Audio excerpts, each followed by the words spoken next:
اب آ جاتے ہیں، عموماً تو بڑی سخت پریکٹس ہے میڈیکل سائنس کی سرجیکل آلات کو جو ہے اسٹرلائز کرنے کی، لیکن کچھ لوگ ایسے ہیں جو اپنے آپ کو جو کہتے ہیں جی جیسے ختنہ کرنے والے لوگ ہو گئے یا باہر بیٹھے ہوئے ہوتے ہیں، کسی ڈاکٹر کے پاس کام کرتے ہیں تو ان کے اوزار صاف نہیں ہوتے، لیکن وہ جو ہے وہ اوزار سے جو ہے مختلف کام لیتے ہیں۔ زیادہ تر جو ہے جو خود ساختہ سرنجوں سے ٹیکے لگاتے ہیں اور ایک ہی سرنج میں دوائی بھر کے سب کو جو ہے بی کمپلیکس کے نام پہ یا کسی اور وائٹامن کے نام پہ ٹیکے لگاتے ہیں، یہ لوگ بھی اسے پھیلاتے ہیں اور یہ لوگ مورد الزام ٹھہرتے ہیں، اور حقیقتاً یہ ہے کہ یہ بہت بڑی بات ہے اور بہت بری بات ہے کہ یہ گزشتہ 20 سال سے یہ پریکٹس جو ہے کم ہونے کی بجائے بڑھی ہے۔ پوری دنیا میں سیف جو ہے میڈیکل پریکٹسز ہیں، سیف سرجیکل پریکٹسز ہیں، لیکن ہمارے ملک میں جو ہے کیونکہ قانون ذرا لوز ہے اور یہ لوگ ہم سے چھپ جاتے ہیں، تو لوگوں کو آگاہی دینا بہت ضروری ہوتی ہے۔ اب آتے ہیں کہ کچھ لوگ کان چھدواتے ہیں، ناک چھدواتے ہیں، ان میں سوراخ کرواتے ہیں، کچھ لوگ ٹیٹوئنگ کرتے ہیں، بدن کے اوپر جو ہے ڈاٹس لگا لیتے ہیں، مختلف نقشے بناتے ہیں، تو ان کی جو نیڈلز ہوتی ہیں، جو ان کے قلم ہوتے ہیں وہ ذرا شارپ ہوتے ہیں، ان سے وہ کلر داخل کیا جاتا ہے۔ اگر وہ جو ہے ایک ہی اوزار کو جو ہے کسی ہیپاٹائٹس سی والے مریض کو لگا دیں اور پھر جو ہے کسی دوسرے کو بھی اسی سے نقش و نگار اس کے بدن پہ بنا دیں تو ہیپاٹائٹس سی اس سے بھی پھیلتا ہے۔ انکوبیشن پیریڈ کیا ہے؟ کسی بھی بدقسمتی سے کسی بھی صورت میں اگر آپ کے بدن میں یہ وائرس چلا گیا ہے تو اس وائرس کی ابتدائی علامات بڑی مبہم ہوتی ہیں۔ 3 سے 6 ہفتوں کے درمیان میں ہلکا ہلکا بخار ہوتا ہے، نزلہ ہوتا ہے، فلو کی علامات ہوتی ہیں، بدن دکھتا ہے، سر میں درد ہوتا ہے، کھانے پینے کے اندر دل نہیں لگتا اور متلی ہوتی ہے اور پیٹ میں درد ہوتا ہے۔ جس کے لیے لوگ سمپٹومیٹک ٹریٹمنٹ لیتے ہیں تو یہ مرض دب جاتا ہے۔ پھر 1-2 ہفتے کے بعد پھر مریض کو پتہ چلتا ہے کہ اس کے پیٹ میں شاید نظام ہضم میں کوئی خرابی ہے، کھانا ہضم نہیں ہو رہا، شدید پھر جو ہے جیسے سر میں درد ہو گیا، پیٹ میں درد ہو گیا، کھے آ گئی اور بخار کی علامات ہوتی ہیں۔ تب جو ہے ایک مستند ڈاکٹر جو ہوتا ہے وہ پھر جو ہے آپ کے حالات جانتا ہے، آپ کی ہسٹری پوچھتا ہے، تو پھر جو ہے آپ کے ہیپاٹائٹس کے ٹیسٹ کرواتا ہے۔ جو ہیپاٹائٹس کی فرسٹ اسکریننگ ٹیسٹ جو ہوتے ہیں وہ پازیٹیو ہوں یا نیگیٹو ہوں سو بسم اللہ، لیکن اگر وہ پازیٹیو ہوتے ہیں تو اس سے ایک دم گھبرانا نہیں چاہیے۔ مثال کے طور پہ ہیپاٹائٹس سی کا ابتدائی ٹیسٹ جو ہے وہ پازیٹیو ہو گیا ہے، جیسے ہم کہتے ہیں کہ بھائی آپ کے باڈی میں جو ہے وہ HCV ہے، پازیٹیو ہے۔ اب ہیپاٹائٹس بی جب پازیٹیو ہے تو ایسے مریض کو مشاہدے میں رکھا جاتا ہے، ڈاکٹر اس کو دیکھتا ہے، مریض کو آگاہی دی جاتی ہے کہ وہ اپنا بخار چیک کرے اور اپنے پیٹ کے نظام کو بھی چیک کرے، آنکھوں کے رنگ کو چیک کرے، پیشاب کے رنگ کو چیک کرے، اور جو ہے اس کے پھر کچھ ٹیسٹ اور کرائے جاتے ہیں کہ جس کو ہم کہتے ہیں کہ اس کی ٹائپنگ کروائیں اور اس کا لوڈ چیک کروائیں۔ جب آپ اس کی ٹائپنگ بھی کروا لیتے ہو، اس کا لوڈ چیک کرتے ہو، لوڈ پہ پھر ڈیپینڈ کرتا ہے کہ آپ نے جو ہے ہیپاٹائٹس سی کا ٹریٹمنٹ دینا ہے کہ نہیں۔ تو گزشتہ 20 سالوں میں اتنی زیادہ امپرومنٹ ہوئی ہے کہ اب ہیپاٹائٹس بی اور سی کا علاج بہت آسان ہے،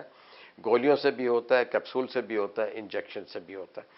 جلد علاج کروانے کے لیے بہتر ہوتا ہے کہ آپ پیگ انٹرفیرون، جس کا کہ ایک ٹیکہ جو ہے ہفتے میں 1 دفعہ لگتا ہے، اور ساتھ میں ریبوورین کے کیپسولز ہوتے ہیں جو کہ 2 دیے جاتے ہیں ایکسکیوز می، اور ایک گولی جو ہے سوباسپویر کی جو ہے دی جاتی ہے۔ تو یہ ایک گولی سوباسپویر کی، 2 گولیاں رائبوورین کی، اور جو ہے ایک ٹیکہ فی ہفتہ جو ہے آپ کو جو ہے پیگ انٹرفیرون کا لگایا جاتا ہے۔ یہ ٹریٹمنٹ جو ہوتا ہے یہ 3 ماہ تک دیا جاتا ہے، اور 3 ماہ میں اللہ کے فضل سے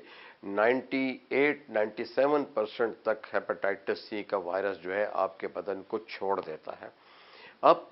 اگر ایک دفعہ وائرس نیگیٹو ہو گیا ہے تو ہر 3 مہینے کے بعد مریض کو اپنے معالج سے، ہیپاٹالوجسٹ سے دکھانا چاہیے۔ کوئی بھی معمولی سا مرض ہو جس میں کہ فلو ہوتا ہو، بخار ہوتا ہو، نزلہ ہوتا ہو، بدن ٹوٹتا ہو،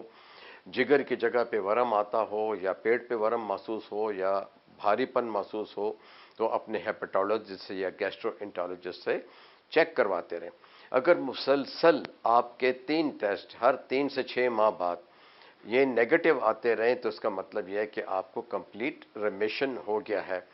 علاج اور بھی ہیں، بہت ساری دوائیاں ہیں آج کل، اور پہلے کی طرح مہنگا علاج نہیں ہے، لیکن اگر آپ علاج نہیں کروائیں گے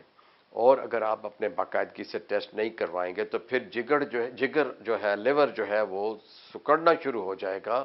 سخت ہو جائے گا، اور اس کے افعال میں کمی آئے گی، اور وہ جو کہ ایک جگر نارمل کام کرتا ہے اس کا آدھا حصہ آہستہ آہستہ مفلوج ہونا شروع ہو جاتا ہے۔ تو اس سے یہ ہوتا ہے کہ ڈائبٹیز جلدی آ جاتی ہے، جگر کے افعال کم ہو جاتے ہیں، بلڈ پریشر بھی ہونا شروع ہو جاتا ہے، اور اگر پیٹ میں مسلسل درد رہے تو قے آ جائے تو قے میں خون بھی آتا ہے۔ کچھ لوگوں کو اسوفیجیل وائرسز ہو جاتے ہیں جو کہ کمپلیکیشن ہے۔ جگر کے اندر اور بڑی تکالیف کے علاوہ جو سب سے بڑا خطرہ ہوتا ہے وہ ہے کرونک ہیپاٹائٹس سی کی وجہ سے جگر کا سرطان۔ تو ایک دفعہ اگر جگر کا سرطان ہو جائے پھر یہ بہت مشکل ہو جاتا ہے کہ اس کو ٹھیک کیا جائے، کیونکہ ایک سافٹ آرگن ہے، ایک ویسرل آرگن ہے۔ اس کو بچانے کے لیے بہتر ہے کہ جلد از جلد آپ ہیپاٹائٹس کی پوری تشخیص کروائیں اور پورے ٹیسٹ کروائیں۔ اور کئی سینٹروں میں تو ہیپاٹائٹس، کئی ہسپتالوں میں ہیپاٹائٹس بی سی کے سینٹر قائم ہو چکے ہوئے ہیں،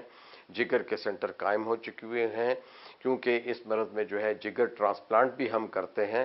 تو جگر ٹرانسپلانٹ جو ہوتا ہے اس میں بھی بڑی کمپلیکیشنز ہوتی ہیں۔ ان تمام کمپلیکیشنز سے بچنے کے لیے بہتر ہے کہ آج کل علاج آسان بھی ہے، مکمل علاج دستیاب ہے۔ اگر آپ انجیکشن نہیں لینا چاہتے تو آپ صرف گولیوں پہ رہیں۔ اب سوال یہ پیدا ہو جاتا ہے کہ کچھ لوگوں کو ڈرا دیتے ہیں کہ گولیوں سے خدا نخواستہ کینسر ہو رہا ہے، یا گولیوں سے سر کے بال اڑ رہے ہیں، یا گولیاں آپ کو کمزور کر رہی ہیں۔ دیکھیں، اس قسم کی باتوں پہ نہیں جانا چاہیے۔ اگر 10 ہیپاٹائٹس کے مریض ہیں اور 10 کے 10 کو علاج دیا جائے گا تو اللہ کے فضل سے 8 تو بالکل ٹھیک ہو جائیں گے۔ دو مریض ایسے ہوں گے جو کہ بدقسمت ہوں گے کہ جن پہ شاید یہ علاج کام نہ کرے۔ اس کی وجہ ہوتی ہے کہ وہ دیر سے تشخیص ہوتی ہے ان کی، یا وہ مکمل علاج نہیں لے سکتے، یا وہ فائنینشلی اتنے کمزور ہوتے ہیں، یا ان کو آگاہی نہیں ہوتی، ان کو سینٹر تک پہنچنا مشکل ہوتا ہے، تو وہ بیچارے اس کمپلیکیشن میں آ جاتے ہیں۔ تو ہیپاٹائٹس سی سے بچا بھی جا سکتا ہے، اس کا علاج بھی ممکن ہے، شرط یہ ہے کہ آپ اپنے پیٹ کے افعال جو نظام ہضم کے افعال ہیں ان کی طرف دھیان دیں، اور کوشش کریں۔ مثال کے طور پہ لیبارٹریوں پہ کام کرنے والوں کو خاص ہدایات دی جاتی ہیں، ڈاکٹروں کو خاص ہدایات دی جاتی ہیں، اور بہتر یہ ہے کہ جب بھی ہیپاٹائٹس سی